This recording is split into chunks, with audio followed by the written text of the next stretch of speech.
on pourrait être sur le point de connaître quelque chose de très intéressant pour Ethereum, car on a actuellement une structure qu'on a déjà vue par le passé sur Bitcoin et qui nous a amené à énormément de mouvements haussiers. Salut à tous, j'espère que vous allez bien. Aujourd'hui, on va se focaliser un petit peu plus particulièrement sur Ethereum, parce que comme vous l'avez vu, on est sur le point d'avoir des semaines qui vont être décisives et qui peuvent annoncer quelque chose de très gros pour Ethereum. Alors bien entendu, on parlera aussi de Bitcoin parce qu'il y a quand même des choses à dire, on est sur une phase baissière, donc je vous donnerai mon avis là-dessus aussi. Et en fin de vidéo, comme d'habitude, on ira analyser quelques altcoins. Alors juste avant de commencer, pour ceux qui ne me connaissent pas, je m'appelle Louis, je vous partage 2 à 3 fois par semaine mes analyses sur le marché des crypto-monnaies, donc si cette thématique vous plaît, n'hésitez pas à vous abonner. Je vous partage aussi des petites exclusivités sur Instagram, sur Telegram et sur TikTok, tous les liens sont en description, donc n'hésitez vraiment pas à aller m'y rejoindre. Et comme d'habitude, petit disclaimer, n'oubliez pas que toutes les informations que je vous donne en vidéo sont simplement à but de divertissement et ne sont pas à prendre comme des conseils en investissement. L'investissement en crypto-monnaie comporte des risques, donc surtout faites bien vos propres recherches avant d'investir sur quoi que ce soit. Ceci étant dit, on va retourner sur TradingView pour parler de l'Ethereum. Alors vous voyez, ici j'ai déjà détaillé tout le graphique et on va reprendre point par point tout ça ensemble. Alors tout d'abord, comme je vous le disais sur mon canal Telegram, je me focalise tout particulièrement sur Ethereum en ce moment et d'ailleurs j'ai pris une position à la hausse quand on était venu chercher le niveau de support sur les 2870$.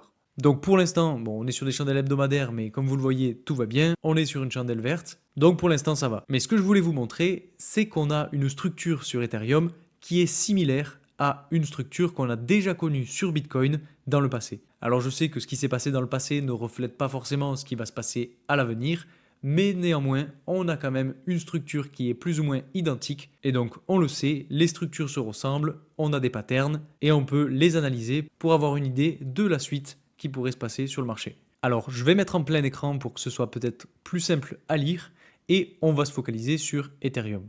Alors sur Ethereum, donc à gauche de l'écran, vous voyez qu'on a une formation où on avait un niveau de support juste ici autour de 2200$. On a eu une phase de latéralisation et ensuite on est sorti de cette phase pour exploser à la hausse et aller chercher un nouveau sommet. Alors on n'est pas à l'ATH puisque l'ATH, vous le voyez, on est autour de presque 5000$, mais on avait fait un nouveau plus haut qu'on n'avait pas vu depuis janvier 2022.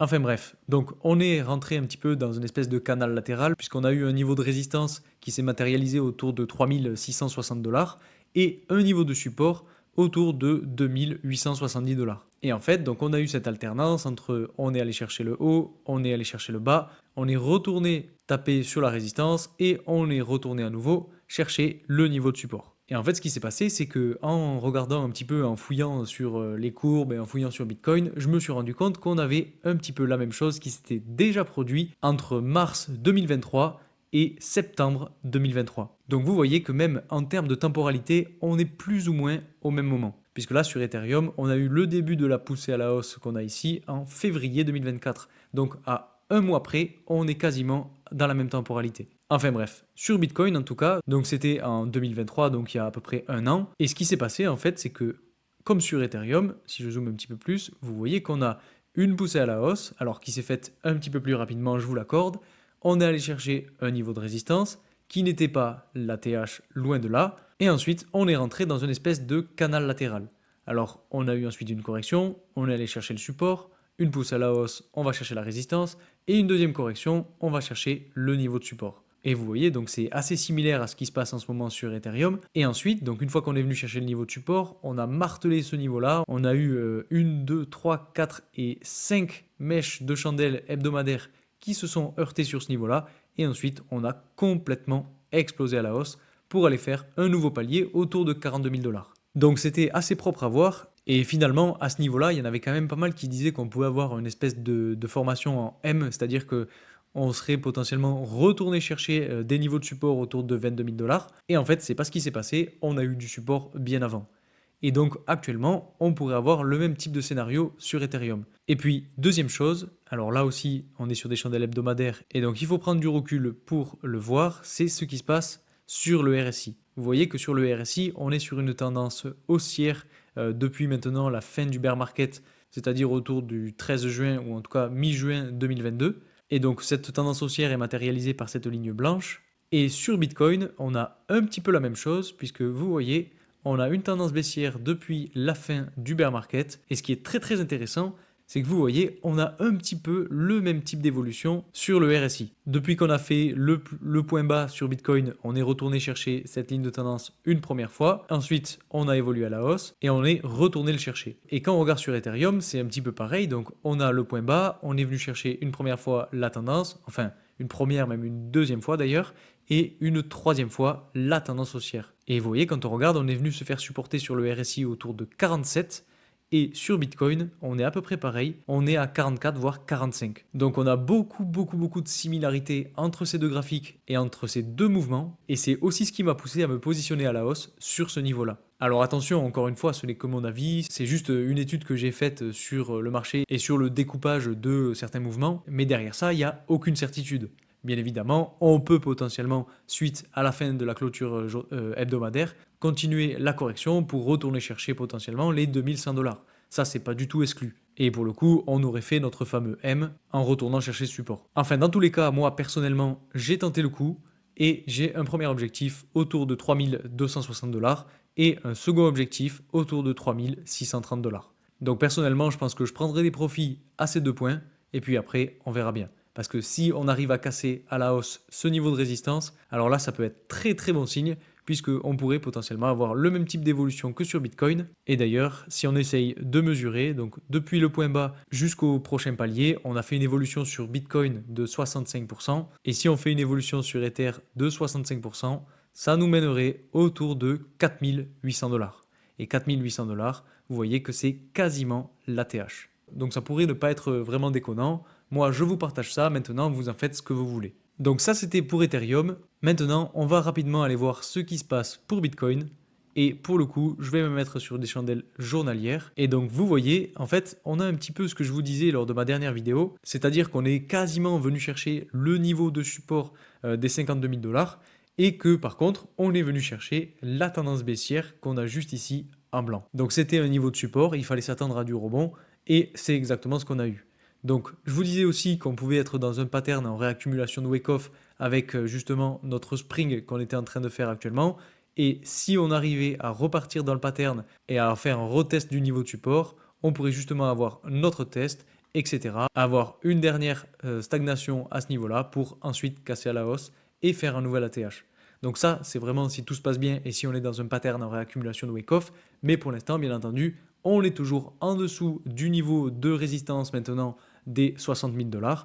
Et c'est un niveau qui est très important puisqu'il a fait supporter le prix pas mal de fois dans les jours, voire les semaines précédentes. Et donc, il va falloir beaucoup de force acheteuse pour réussir à le casser à la hausse. Et par contre, bien entendu, si on arrive à passer au-dessus de ce niveau de résistance, alors là, ça peut être très bon signe et il y aura beaucoup de signaux qui nous montreront qu'on pourrait retourner chercher les 71 voire 72 000$.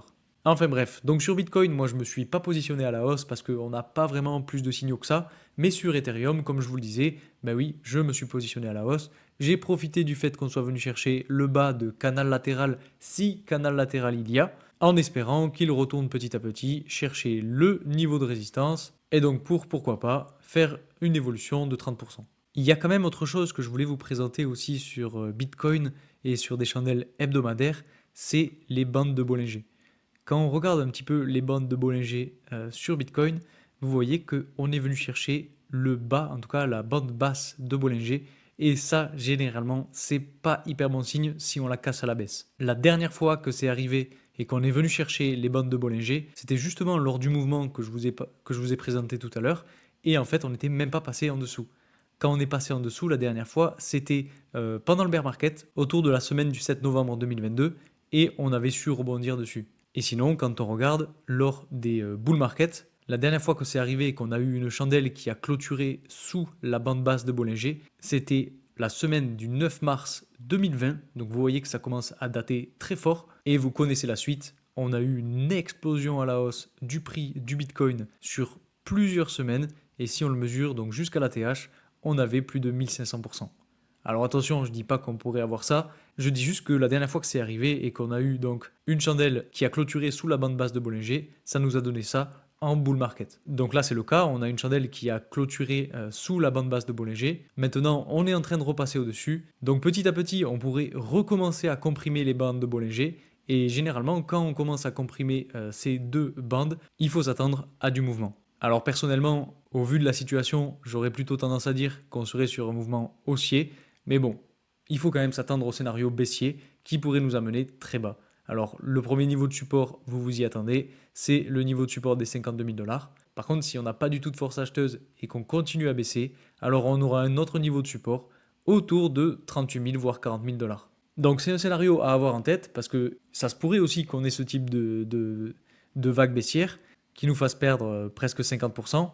Parce que 50% finalement, c'est pas énorme, j'ai envie de dire. C'est un petit peu ce qu'on avait connu lors de la deuxième jambe haussière qu'on avait eu en bull market. Vous voyez, ici on avait perdu 50% et ensuite on avait fait un nouvel ATH. Donc c'est possible aussi qu'on ait ce type de scénario.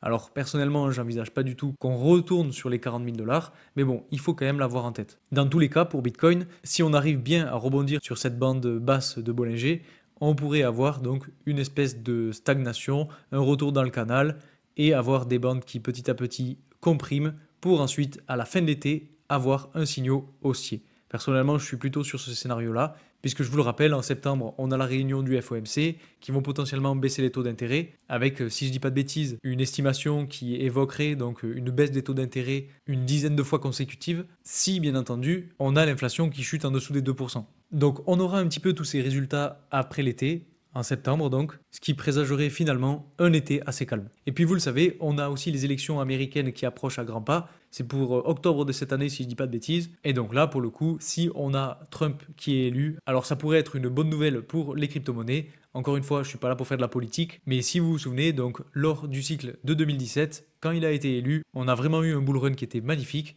Et donc c'est un indicateur de plus qui me fait dire qu'on pourrait avoir un cycle assez similaire à celui qu'on a connu en 2017. Enfin bref, ça aussi c'est que de la spéculation, bien entendu, il faudra attendre le jour J pour voir ce que ça donne, mais ça peut déjà nous donner une estimation de ce qui pourrait se passer. Il y a plusieurs graphiques aussi que j'ai trouvé sur Twitter et que je voulais vous présenter. Le premier c'est celui-ci, vous voyez que c'est un graphique qui montre un petit peu l'évolution de la capitalisation boursière totale sans le Bitcoin, et on voit que par rapport au cycle précédent, on pourrait se trouver donc à ce niveau-là, qu'on vienne justement de faire une grande cup comme ce qu'on avait fait entre 2018 et 2020 et qu'on soit justement en train de retourner tester ce niveau de support pour ensuite repartir complètement à la hausse. Ça, c'est ce que je vous dis depuis maintenant un bon moment et vous voyez que maintenant je suis plus le seul à penser ça. Un autre graphique que je voulais vous montrer aussi, c'est ce graphique-là. Ça montre en fait l'évolution du prix du Bitcoin en 3 semaines mis en relation avec l'index de la volatilité. Et donc vous voyez qu'en fait, lorsque l'index de la volatilité passe au-dessus de cette ligne, on rentre dans une zone qui est identifiée comme une zone rouge et qui est donc en fait le moment où on casse à la hausse l'ancien ATH. Donc c'est systématique, sur chacun des cycles c'est la même chose. Et là, vous voyez que sur le cycle qu'on est en train de connaître, on a cassé donc l'ancien ATH, on est rentré dans une zone de haute volatilité et donc on pourrait s'attendre justement pour la suite à connaître une phase de haute volatilité comme on a connu dans les précédents cycles et donc d'avoir une poussée à la hausse sur le Bitcoin. Surtout que quand on regarde le RSI sur Bitcoin, vous voyez que, bon ça c'était un graphique que je voulais vous présenter lors de la dernière vidéo mais je ne l'avais pas retrouvé. C'est un graphique qui a été réalisé par Plan B et que je trouve très très intéressant puisqu'il nous montre en fait l'évolution du RSI avec des points qui correspondent aux mois qui sont passés avant et après le halving. Donc vous voyez que les 3 précédents cycles se ressemblaient assez fortement avec donc une zone bleue juste ici et juste ici. Et donc actuellement, on a un cycle avec une zone bleue qui est un petit peu plus haute. On a comme sur les précédents cycles notre correction, donc après la zone bleue, une correction. Et on n'est pas encore remonté et repassé au-dessus pour refaire un dernier sommet sur le RSI. Donc ça peut être un très bon indicateur qui nous montre qu'en fait, on aurait donc potentiellement une seconde vague sur le RSI qui amènerait le prix à la hausse. Et dernier graphique pour Bitcoin, je voulais vous montrer ça parce qu'en fait j'ai trouvé ça aussi très intéressant et en fait c'est une illustration qui compare les deux graphiques du Bitcoin et de l'or. Et généralement ce qu'on dit c'est que le Bitcoin c'est l'or numérique et donc il suit un petit peu les mouvements de l'or. Et on voit qu'on a beaucoup de similarités, c'est-à-dire qu'on a eu une phase d'accumulation juste ici pour l'or qui était la même sur le Bitcoin. On a ensuite explosé à la hausse, on a eu un premier palier dont je vous parlais tout à l'heure justement. Donc ce premier palier on le retrouve sur l'or et ensuite on est passé dans une phase latérale pour l'or avant de complètement casser à la hausse le niveau de résistance avec une sortie de ce canal juste ici. Et actuellement sur Bitcoin, on vient de sortir du canal et on pourrait être justement à ce niveau-là. Ce qui montre qu'ensuite, si on suit ce qui se passe sur l'or, on pourrait avoir une explosion à la hausse et casser la résistance et donc faire un nouvel ATH. Donc on a beaucoup de similarités et c'est vraiment très intéressant à suivre. Personnellement, ça ne m'étonnerait quand même pas d'avoir ce type d'évolution parce que depuis toujours, on a quand même beaucoup de similarités entre ces deux actifs. Et donc, comme je vous ai dit que je vous parlerai des altcoins, je voulais aussi vous montrer ce graphique-là, qui est très similaire avec le premier graphique que je vous ai présenté, qui a été fait par Titan of Crypto, et qui reflète exactement ce que je vous ai déjà dit depuis un bon moment. D'ailleurs, si on retourne sur le Total 3, vous allez voir qu'on a quasiment les mêmes niveaux, puisque vous voyez, on a un niveau de support juste ici, et sur le graphique que je vous présente, le niveau de support est juste ici.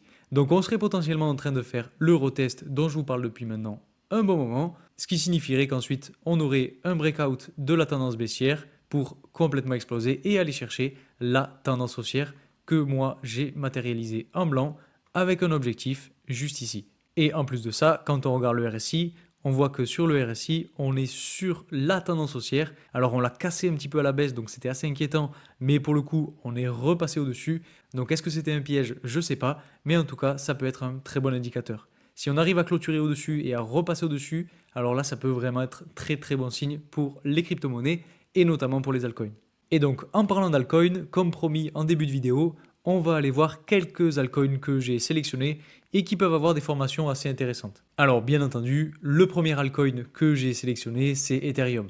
Je ne vais pas revenir dessus parce que vous savez ce que j'en pense et je vous en ai déjà longuement parlé. Alors, par rapport à ma dernière vidéo, j'ai gardé beaucoup d'altcoins en favori, donc je vais peut-être me répéter un petit peu, mais bon, on est toujours sur des structures intéressantes, donc selon moi, c'est à ne pas manquer. Alors si on regarde un petit peu les altcoins que j'ai sélectionnés, on a donc Avalanche qui est retourné chercher donc son niveau de support, qui est en train petit à petit de batailler, qui malheureusement avait cassé à la baisse donc le niveau de support qu'elle avait autour de 30 $.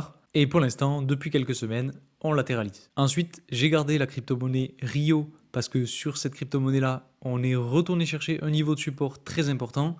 On a fait une belle correction et actuellement, on risque de batailler un petit moment là aussi sur ce niveau de support avant de potentiellement repartir à la hausse et retourner chercher les 1,5 $. Parce que si malheureusement on n'arrive pas à rebondir et qu'on casse à la baisse ce niveau de support, alors là ça peut être assez inquiétant parce qu'on pourrait très bien retourner chercher des niveaux comme les 0,5 $. Personnellement, je trouve que quand même cette crypto-monnaie-là est assez intéressante. Donc si on a un mouvement haussier sur Bitcoin qui amène toutes les autres crypto-monnaies, je pense que celle-ci pourrait sortir son épingle du jeu. Ensuite, une autre crypto-monnaie dont je voulais vous parler, c'est la crypto-monnaie The Graph et son jeton GRT, parce que là aussi on a eu une belle correction et on est retourné chercher un niveau de support. Enfin, on n'est pas encore retourné le chercher, vous voyez qu'on a encore un petit peu de marge. Peut-être qu'on peut s'attendre à avoir encore un peu de correction pour vraiment retourner chercher un petit peu toutes les liquidités qu'on a autour de ce niveau-là pour ensuite repartir. Mais en tout cas, je pense qu'on est vraiment pas loin d'avoir du rebond sur cette crypto-monnaie-là. En plus, c'est une crypto-monnaie avec un super projet. Donc de mon côté, je surveille de très près cette crypto en ce moment. Ensuite, bon, je vous avais déjà parlé de Little Try, je vous en ai parlé la semaine dernière, ça n'a pas beaucoup changé, on est toujours sur ce niveau de support, on a quand même rebondi dessus, donc ça peut être intéressant. Maintenant, il va falloir que ça continue comme ça pour retourner chercher des niveaux de résistance. À NKR, je vous avais dit qu'on pourrait rebondir sur la tendance baissière qu'on avait juste ici. Pour l'instant, c'est le cas, on arrive à rebondir, mais bon, encore une fois, il va falloir attendre la clôture de la chandelle hebdomadaire et voir comment ça se passe dans les prochaines semaines, parce qu'on pourrait très bien aussi retourner chercher le niveau de support autour de 0,016 $. Pour Eternity, on a la même chose, on a la tendance baissière, on est en train de rebondir dessus, mais ça je vous en ai parlé la semaine dernière. Il y a ILV aussi que je surveille en ce moment. Alors c'est pas la crypto-monnaie sur laquelle je recharge à fond, mais bon, c'est quand même une crypto-monnaie que je surveille. On n'est pas encore allé chercher le vrai niveau de support autour de 38 $. Donc on pourrait avoir encore une petite phase de correction pour vraiment retourner chercher ce niveau-là, faire peut-être même peur à tous les acheteurs et retourner au-dessus, la retester et repartir à la hausse. Ça serait vraiment le scénario idéal. Maintenant, si on arrive à rebondir avant, c'est toujours aussi bien. Je voulais quand même vous parler aussi de BitTensor, parce que sur BitTensor, alors pour ceux qui ont suivi, on a eu un hack, en tout cas la blockchain s'est arrêtée, donc on a eu une correction assez brutale, il me semble qu'on avait perdu, vous voyez, bon, la semaine dernière on a perdu presque 30%, donc c'était assez phénoménal, et ensuite, vous voyez, tout s'est fait racheter, on a ravalé complètement cette correction, et donc peut-être que c'était le signal pour un retournement de tendance, et pour retourner chercher le niveau de résistance des 360 $. On a un RSI qui est assez bas et donc ça pourrait être assez intéressant. Je regarde aussi bien entendu la crypto-monnaie Pendle. Sur Pendle, on a un petit peu la même chose que sur Bitcoin puisqu'on a fait une phase de stagnation, une évolution à la hausse, on revient chercher le support, on fait un M et on est actuellement sur le niveau de résistance de la phase de stagnation qu'on a eu juste ici. Donc ça pourrait être un bon niveau de support pour rebondir à la hausse. Maintenant, il se pourrait très bien qu'on repasse en dessous du niveau de support et qu'on fasse une espèce de latéralisation pour reprendre un petit peu de force avant de repartir à la hausse. Surtout que si on regarde le RSI, bon, on n'est pas très très bas sur le RSI, on a connu des zones bien plus basses. Donc pourquoi pas continuer peut-être de corriger un petit peu, d'avoir un RSI qui se rapproche des zones de survente pour ensuite repartir. Ensuite, si on regarde sur Cadena, Cadena c'est une crypto-monnaie que j'ai sélectionnée parce que vous voyez, on est retourné chercher un niveau de support très important juste ici. Et donc pourquoi pas avoir du rebond dessus. Alors ce serait le meilleur scénario. Maintenant, si on casse à la baisse, là il faudra se poser vraiment d'autres questions parce que ça fera très longtemps qu'on ne serait pas retourné chercher des niveaux comme celui-ci. Donc ça pourrait devenir inquiétant. Donc finalement, j'ai envie de dire c'est du qui tout double pour cette crypto-monnaie-là. Je surveille aussi le Hondo en ce moment. Alors bon, c'est pas hyper flagrant. On n'a pas beaucoup de données, mais bon, c'est une crypto-monnaie qui a beaucoup de force, qui a un très beau projet et qui est assez appréciée. Donc on a eu une belle phase de correction. Actuellement, on rebondit petit à petit. On a un niveau de résistance, donc à voir ce que ça donne, mais c'est une crypto-monnaie que je surveille. Je suis conscient qu'en ce moment, le momentum est pas très haussier. On a plutôt de la peur qui s'installe sur le marché. D'ailleurs, par rapport à ça, si on regarde rapidement le Fear and Greed, vous voyez qu'on est à 28 et il me semble qu'on était même beaucoup plus bas lorsqu'on a eu justement cette phase de correction. Donc on est très bas sur le Fear and Greed et généralement c'est assez bon signe puisque quand on est bas sur le Fear and Greed, c'est que tout le monde a peur et donc c'est le moment d'acheter, et inversement, quand on est très haut dans les zones vertes, c'est là où il faut commencer à s'inquiéter et à justement avoir peur. Donc personnellement j'y crois, je pense qu'on est sur le point d'avoir du rebond, on va peut-être avoir une période estivale assez calme j'ai envie de dire, puisque tout le monde est en train d'attendre les nouvelles de l'inflation, les nouvelles des taux d'intérêt, la réunion du FOMC etc. aux États-Unis, et bien entendu les élections. Et je pense vraiment que cette fin d'année 2024 risque d'être explosive. Si on a toutes les planètes qui s'alignent, si on a toutes les bonnes données qui arrivent, alors vraiment, je pense qu'on peut avoir beaucoup de mouvements aussi. Donc en ce moment, on a de la correction, ça tombe bien, ça nous permet de réaccumuler, d'investir sur des crypto-monnaies de qualité, avec de beaux projets derrière, de bons fondamentaux, etc., pour en profiter par la suite. En plus de ça, quelque chose dont j'ai pas parlé et qui est vraiment ultra important, c'est que quand même, sur Ethereum, on a les ETF qui vont pas tarder à être lancés, et en ce moment, justement, on voit que personne n'achète la rumeur. Avant l'acceptation des ETF Ethereum, vous voyez, on avait eu cette énorme chandelle hebdomadaire qui avait fait prendre plus de 30% à l'Ether et que ensuite on avait eu l'annonce et que ça avait dégringolé. Donc on avait eu un bail de rumeur, celle de news, mais actuellement on sait que ça va être lancé et pourtant personne n'achète. Donc ça peut être très intéressant, on peut justement avoir une bonne nouvelle qui tombe du jour au lendemain et une explosion du prix. Et c'est aussi ça qui me fait dire qu'on pourrait avoir du rebond sur ce niveau-là. Pour l'instant tout se passe bien, on a du rebond. Donc personnellement ce que je fais c'est que j'ai remonté mon stop loss, je l'ai mis au-dessus de la zone où j'ai acheté, comme ça dans tous les cas même si ça corrige, eh bien j'aurai quand même fait des bénéfices.